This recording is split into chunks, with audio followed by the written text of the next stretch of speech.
Se le pide a los alumnos que a la hora de sacar sus regalitos de su envoltura no me tiren la basura aquí en la cancha, por favor.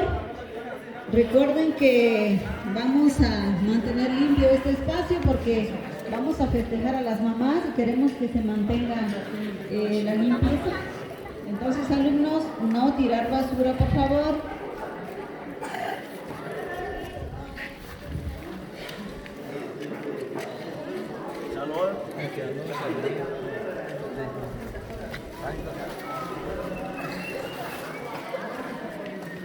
¿Cuándo?